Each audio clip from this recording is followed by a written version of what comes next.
Вот ты предвидел весь резонанс? Нет, нет. Ты не думал, что так будет, так?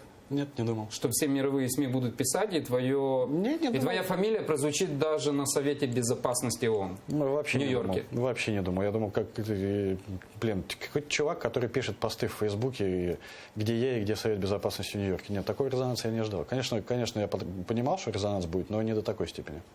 Не мировой. Нет. А вот твои ощущения сейчас. Все знают Аркадия Бабченко. У меня сейчас нет таких ощущений. У меня одно ощущение усталости, я хочу выспаться. У меня сейчас ощущение опустошенности. Я вот, честно говоря, я сейчас об этом не думал. Потому что, понимаешь, об этом можно рассуждать в мире Фейсбука, да?